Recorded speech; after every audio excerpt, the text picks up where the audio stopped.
नमस्कार दोस्तों, स्वागत है आपका गणित विषय की ऑनलाइन कक्षाओं में। आज हम आपके लिए लेके आए हैं प्रश्नावली 1.2 पर आधारित प्रश्न, जिन्हें हम विस्तार पूर्वक हल करेंगे। प्रश्नावली 1.2 के अंतर्गत हमें एक महत्वपूर्ण प्रमेय सीखनी है, वो है अंकगणित की आधारभूत प्रमेय। अंकगणित की आधारभूत प्रमेय।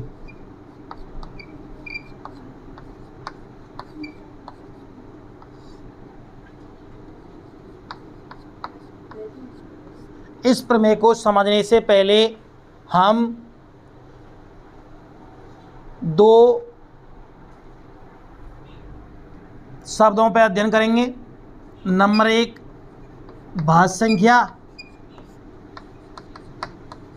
और नंबर 2 अभाज्य संख्या।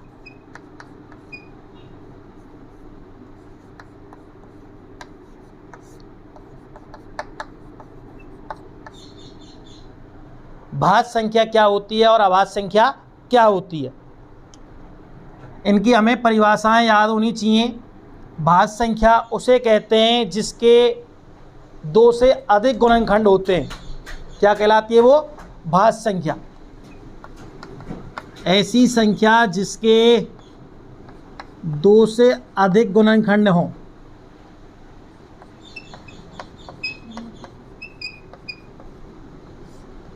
क्या कहलाती है? भाज्य संख्या कहलाती है। और केवल 2 गुणनखंड हों, वह क्या कहलाती है? अभाज्य संख्या कहलाती है। इनकी दूसरी परिभाषाएं और भी हैं। भाज्य संख्या को हम इस प्रकार भी परिभाषित कर सकते हैं कि ऐसी संख्या जिनके एक और स्वयं संख्या के अलावा अन्य गुणनखंड भी हों। क्या कहलाती है? भाज्य संख्या। और अभाज्य संख्या को हम इस प्रकार परिभाषित करेंगे कि ऐसी संख्या जिसके केवल एक और स्वयं संख्या ही गुणनखंड हों, अन्य गुणनखंड ना हों, वह अभाज्य संख्या कहलाती है। शॉर्ट रूप में समझें तो जिनके 2 से अधिक गुणनखंड होते हैं, 2 से अधिक यानी कि 3, 4, 5 कितने भी, तो वो भाज्य संख्या कहलाएगी। और जिसके केवल 2 जो गुणनखंड होंगे तो वह अभाज्य संख्या कहलाए। कुछ उदाहरणों पर अपन चर्चा करते हैं। जैसे ये है 4। क्या है बेटा? 4। इसमें मुख्यतः अपन बस ये ध्यान रखेंगे कि इसमें कितनी संख्याओं का भाग जा रहा है। 4 में बता 1 का भाग जाता है नहीं जाता है? 2 का भाग 4 में जाता है नहीं जाता है? 4 में 4 का भाग जाता है नहीं जाता है? तो 4 को विभाजित करने वाली कितनी संख्याएं हो गई? 3 हो गई। कितनी हो गई? 2 से अधिक हो गई। तो यह जो 4 है वो कैसी संख्या है? भाज्य संख्या है। कैसी संख्या है? मैं बात करूं 6 की, 6 में 1 का भाग जाता है, 2 का जाता है, 3 का जाता है, 6 का जाता है। बताओ 3 से अधिक गुणनखंड हो गए नहीं हो गए? और हमारा जो भाज्य संख्या की परिभाषा है वो कहती है कि 2 से ही अधिक गुणनखंड यदि हों तो वह भाज्य संख्या कहलाती। केवल 2 गुणनखंड हो वह क्या कहलाती है? अभाज्य संख्या। ऐसे भी उदाहरणों पर हम चर्चा करते हैं। जैसे मैंने ले लिया 2 या तो 1 से विभाजित हो रहा है या 2 से विभाजित हो रहा है। इसके अलावा किसी अन्य संख्या से विभाजित हो रहा है क्या? नहीं हो रहा। 3 है, 3 में भी 1 का जा रहा है या फिर 3 का ही जा रहा है। 5 है, 5 में 1 का जा रहा है या 5 का जा रहा है। तो ऐसी संख्या जिनमें केवल 2 संख्याओं का भाग जाता है वो तो कैसी कहलाती है? अभाज्य संख्या। और जिनमें 2 से अधिक संख्याओं का यदि भाग जाता है तो वे कैसी संख्या कहलाती हैं? भाज्य संख्या कहलाती है। हम देख रहे हैं यहाँ पर कि 2 आ गया, 3 आ गया, 5 आ गया, 4 आ गया, 6 और भी आ जाएंगे, लेकिन 1 का कहीं जिक्र नहीं हुआ है। तो हम ये यहाँ पर नोट डाल लेंगे कि 1 न तो भाज्य संख्या है और न ही अभाज्य संख्या, यानी 1 को भाज्य और अभाज्य के अंतर्गत नहीं रखा गया है। 1 न तो भाज्य संख्या है और न ही अभाज्य है। यानी जो एक है संख्या एक, इसको भाज्य और अभाज्य के अंतर्गत नहीं रखा गया है, केवल एक का जो चयन किया जाता है वो सम और विषम में ही चयन किया जाता है। तो ये सम है या विषम है? तो ये विषम संख्या है। एक की संख्या है विषम संख्या। अभाज्य और भाज्य की जब बात होगी तो वहाँ हम एक के बारे में जिक्र नहीं करेंगे। अब हमें समझ में आ गया होगा अच्छे से कि भाज्य संख्या किसे कहते हैं, जिसके दो से अधिक गुणनखंड हो भाज्य संख्या कहलाती है, और केवल दो गुणनखंड हो वह अभाज्य संख्या कहलाती है। मैं कुछ और उदाहरणों की चर्चा करता हूं।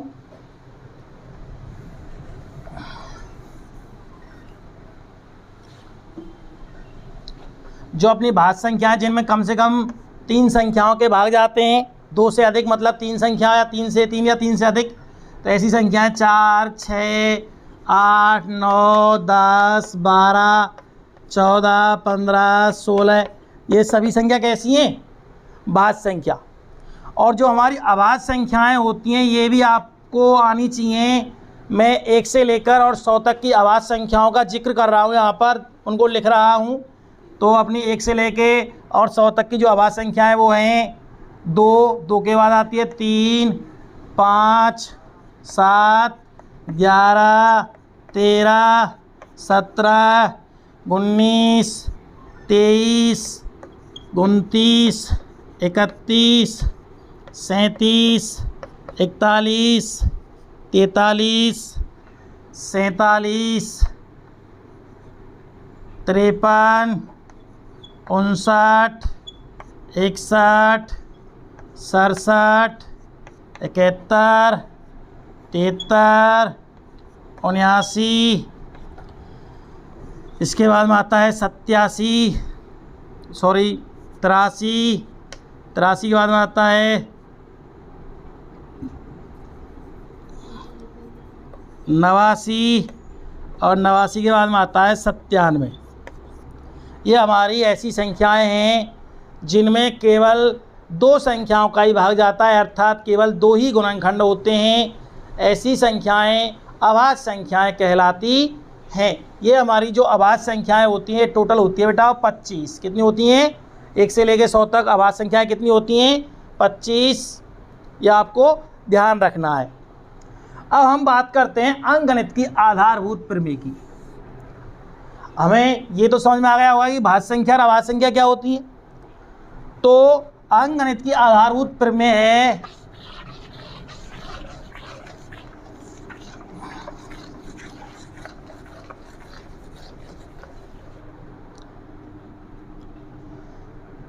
अंकगणित की आधारभूत प्रमेय यह है प्रत्येक भाज्य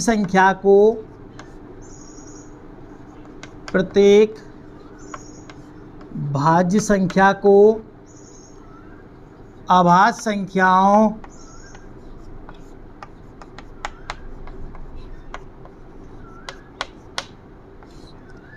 के गुणनफल के रूप में व्यक्त किया जा सकता है। गुणनफल के रूप में व्यक्त किया जा सकता है। प्रत्येक भाज्य संख्या को अभाज्य संख्याओं के गुणनफल के रूप में व्यक्त किया जा सकता है। यह गुणनखंडन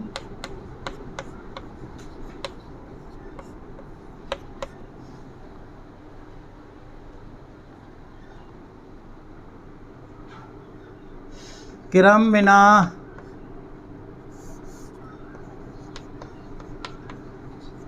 अभाज्य संख्याओं के क्रम के बिना अद्वितीय होता है।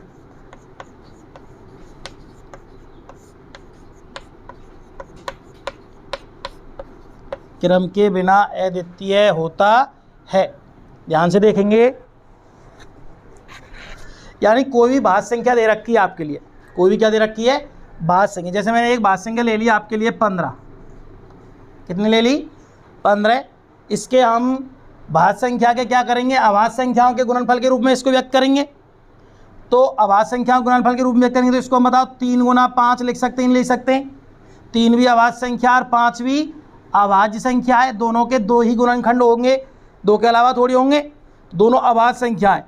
यानी जो अभाज्य संख्याओं के गुणनफल के रूप में व्यक्त करते हैं उनका जो क्रम है वो भी क्या होता है, अद्वितीय होता है। यानी क्रम के बिना भी ये क्या होता है, अद्वितीय होता है। अर्थात यानी कि 3 गुना 5 है, इसको हम 5 गुना 3 भी लिख दें तो कोई इस पर फर्क नहीं पड़ता है।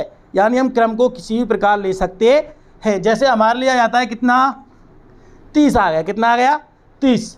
30 के जो अभाज्य गुणनखंड हैं वो आएंगे 2 गुना 2 गुना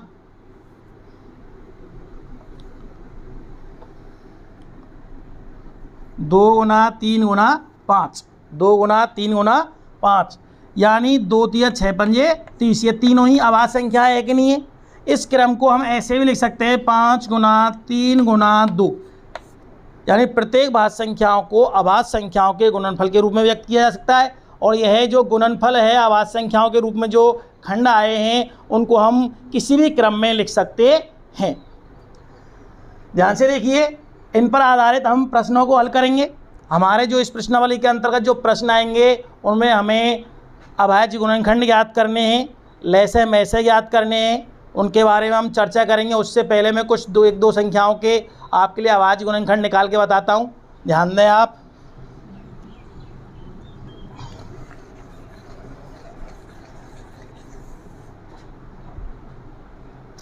जैसे मैं एक क्वेश्चन ले लिया 324 के अभाज्य गुणनखंड बता रहा हूँ मैं आपके लिए।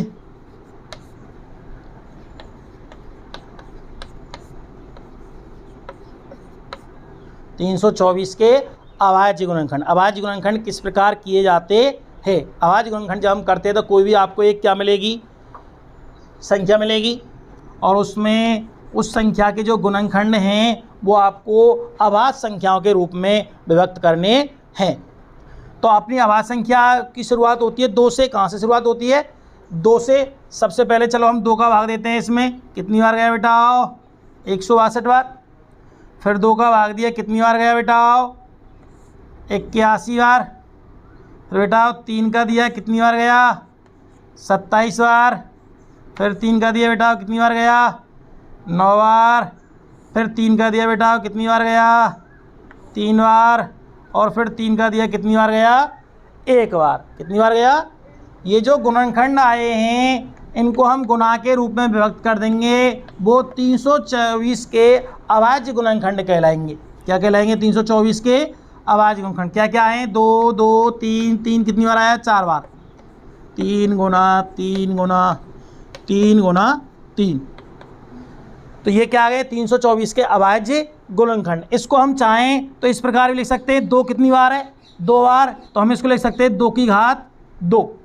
और ये 3 है, ये कितनी बार है, 4 बार, तो 3 की घात 4। इस प्रकार से भी हम अभाज्य गुणनखंडों को घातों के रूप में भी लिख सकते हैं। तो हम बात करते हैं क्वेश्चन नंबर 1 की, ध्यान से देखें।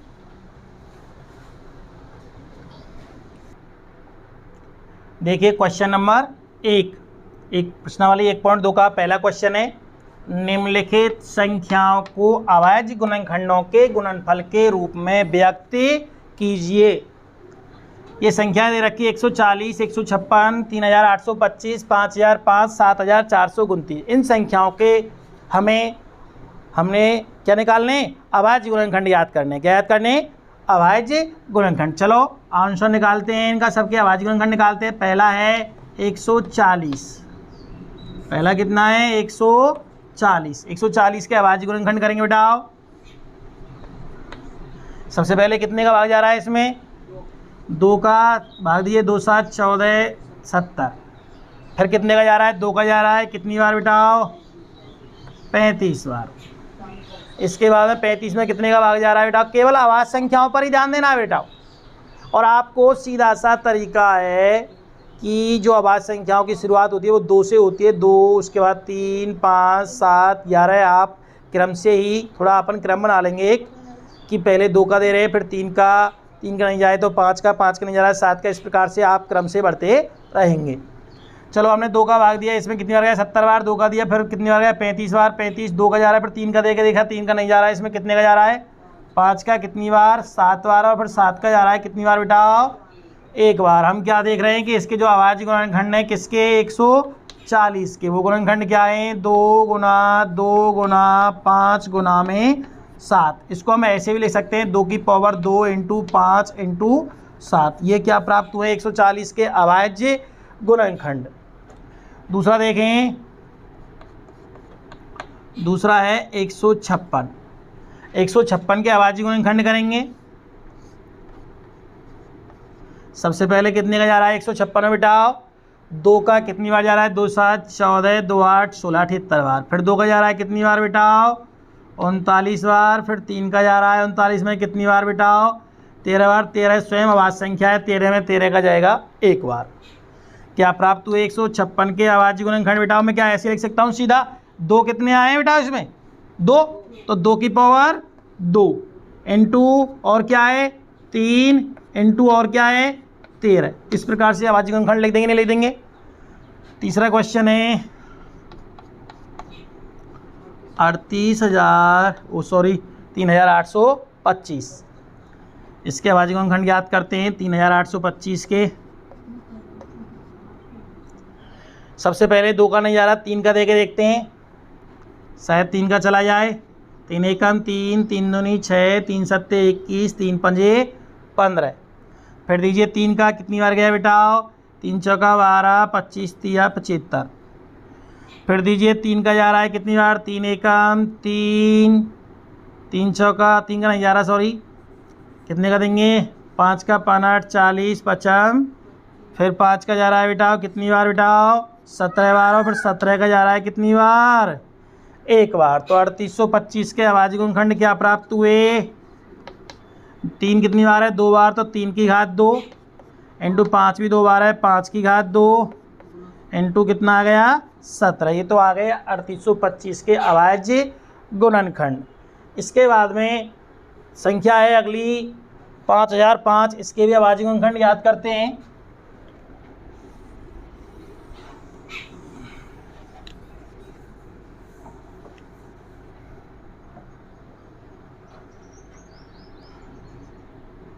चौथा है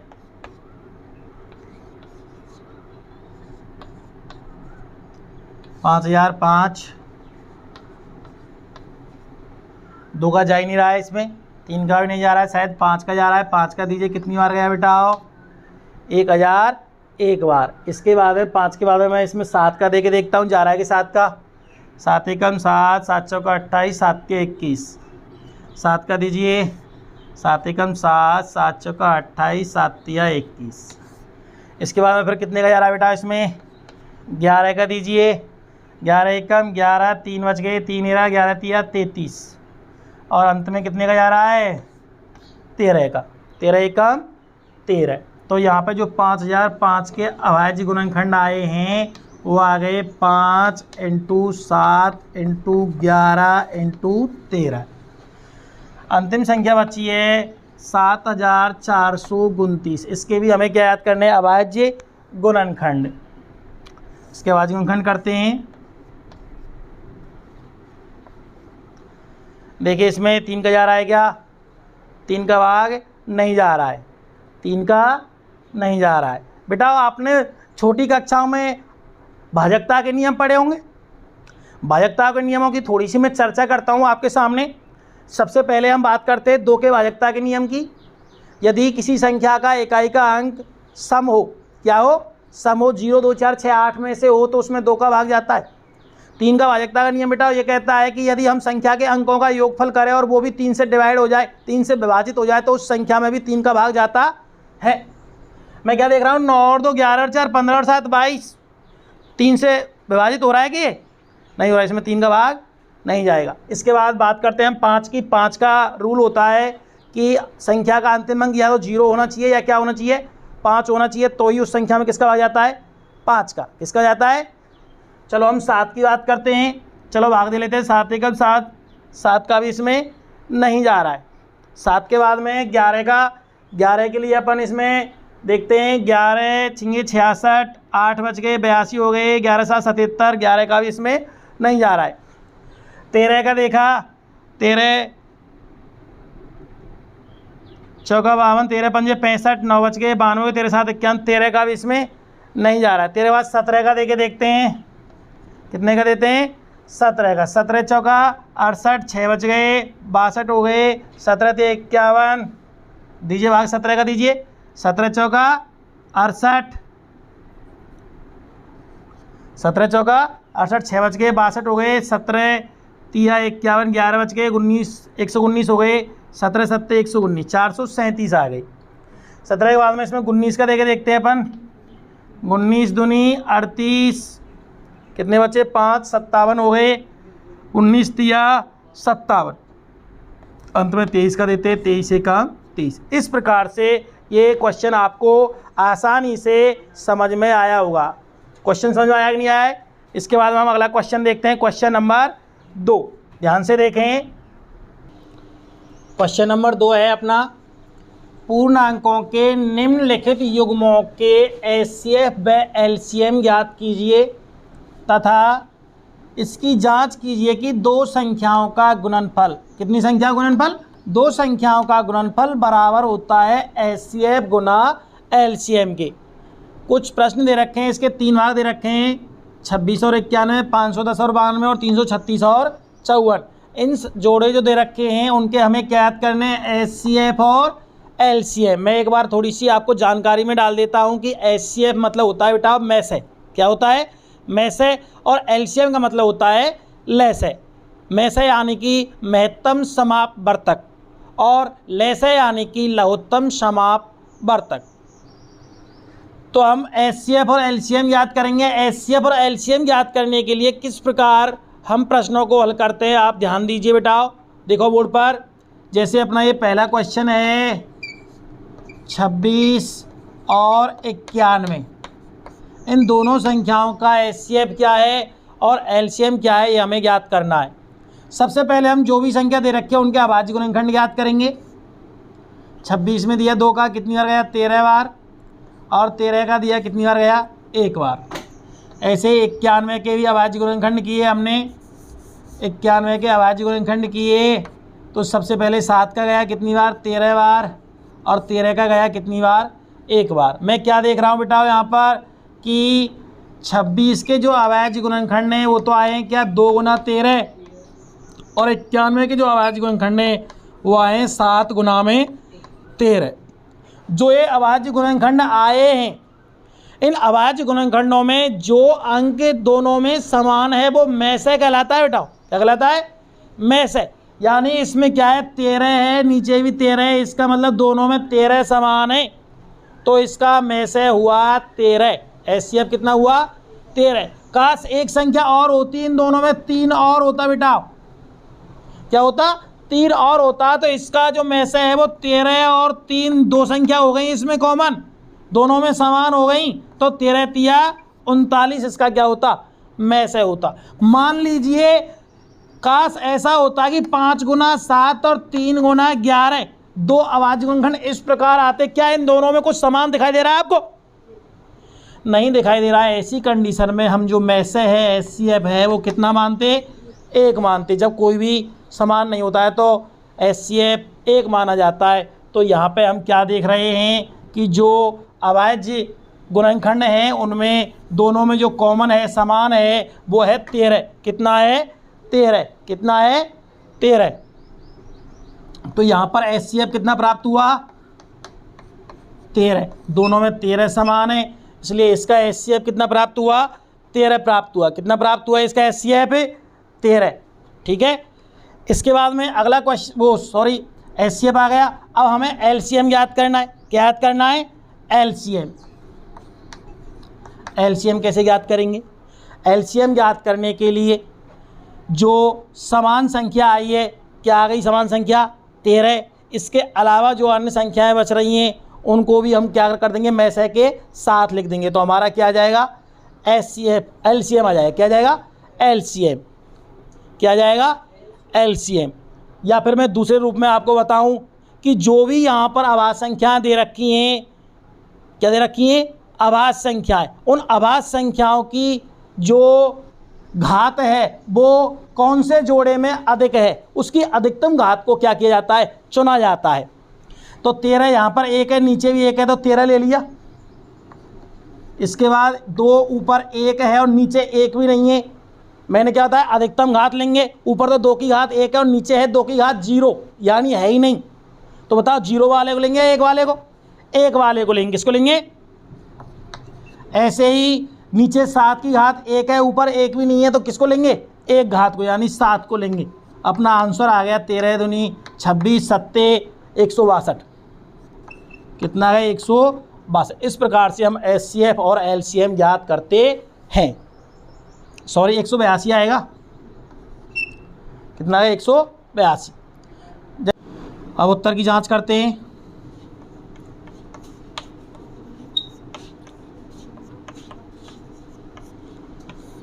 उत्तर की जांच, दो संख्याओं का गुणनफल बराबर HCF गुना में LCM।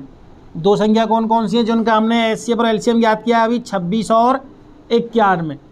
ये हम अगले जो प्रश्न करेंगे उनमें ये सूत्र के तौर पर भी काम में आएगा कि दो संख्याओं का गुणनफल बराबर होता है HCF गुना में LCM। इसको हम ऐसे भी ले सकते हैं कि वो दो संख्या मैंने मान ली A गुना B बराबर HCF गुना में LCM। दो संख्या कौन कौन सी? इसमें एक तो है 26 और एक है 91। HCF कितना आया था अपना? 13 और LCM आया 182। चलो दोनों तरफ गुना करते हैं। 13 दूनी 26 के 6 असली 2, 13 अट्ठे 104 और 2 106, असली 10, 13 कम 13 और 10 23, 2366। इधर भी गुना करते हैं। 91 6 की 546 को 6 हासिल गई 54, 91 182 और 54 ये हो गए 236। इधर भी कितना प्राप्त हुआ है? 23। दोनों तरफ मान समान आ रहा है। इसका अर्थ है कि हमारा जो प्रश्न जो हमने किया है वो क्या है? सही है। इसी प्रकार सेम दूसरा और तीसरा क्वेश्चन भी हम इसी प्रकार करते हैं।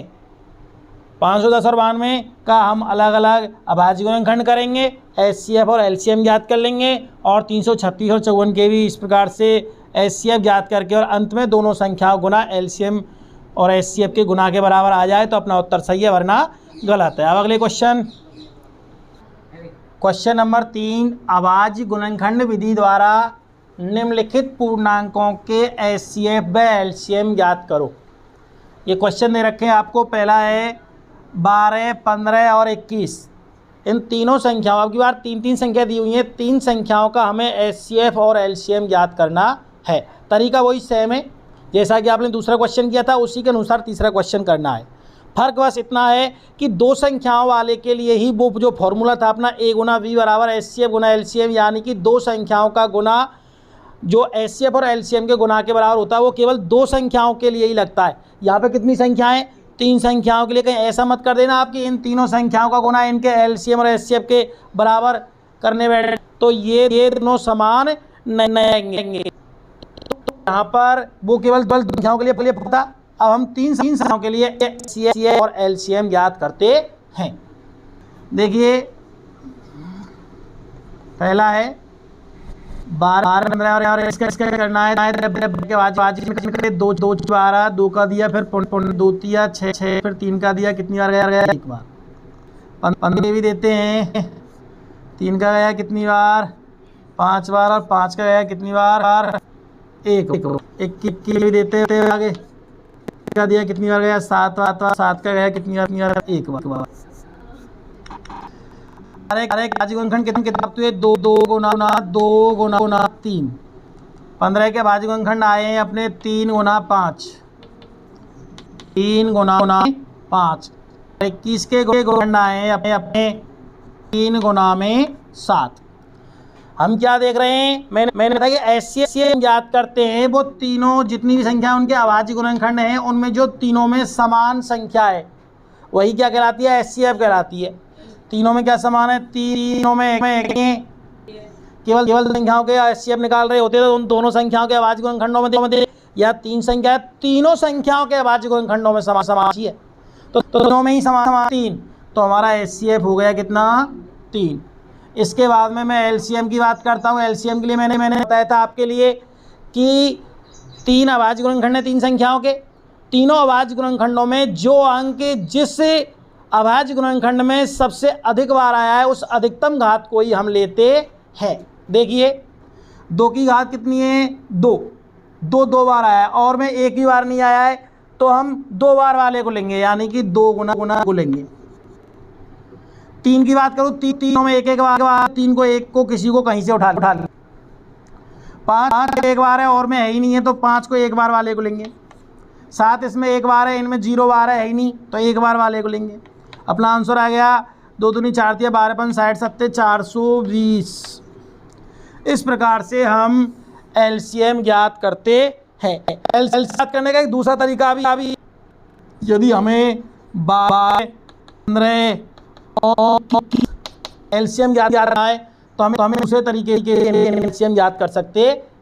वो क्या है वो अभाज्य गुणनखंड विधि का ये 3 संख्याएं 3 अभाज्य गुणनखंड हम एक साथ ही निकालेंगे। एक साथ कैसे निकालेंगे? सबसे पहले हम 2 का भाग देंगे। जिस संख्या में 2 का भाग जा रहा है, किसी एक में भी जा रहा है तो हम भाग देंगे, और जब तीनों में ही नहीं जाएगा तो हम अगली संख्या का भाग देते हैं। चलो हम 2 का भाग देते हैं। 2 का भाग 12 में दिया 6 बार गया। 15 में नहीं जा रहा है 2 का भाग तो इसको एज इट इज ऐसी के ऐसी लिख देंगे। 21 में नहीं जा रहा है तो 21 को भी ऐसे कैसे लिख देंगे। फिर देखिए 2 का भाग किसी एक में भी जा रहा है क्या? जा रहा है। 6 में जा रहा है कितनी बार? 3 बार। 15 नहीं जा रहा है ऐसा कीजिए। फिर 3 कीजिए। 3 में जा रहा है एक बार 21 में जा रहा है 7। अब 3 का भी एक में भी नहीं जा रहा है, 5 में भी नहीं जा रहा है, 7 में भी नहीं जा रहा है। अब देंगे हम 5 का, 5 एकम 5, 7 आ गया और 7 का देंगे तो आ गया 1 1 1। तो यहाँ जो हमें अभाज्य गुणनखंड प्राप्त हुए हैं वो आए हैं 2 गुना 3 गुना 5 गुना 7। तो हमारा जो LCM निकल के आएगा वो आएगा 2 दूनी 4, 4 तिया 12, 12 पंजे 60, 60 का गुना 7 से करेंगे तो आएगा 420। इस प्रकार से हम LCM इस प्रकार से भी हम ज्ञात कर सकते हैं और इस प्रकार से भी ज्ञात कर सकते हैं। आपको जो अच्छा लगे आप उसको चुन लेंगे। शेष 2 क्वेश्चन हैं, ये आपको स्वयं करने हैं। आज की कक्षा में बस इतना ही। नेक्स्ट जो प्रश्न है इस प्रश्नावली के वो हम अगली क्लास में पढ़ेंगे। धन्यवाद।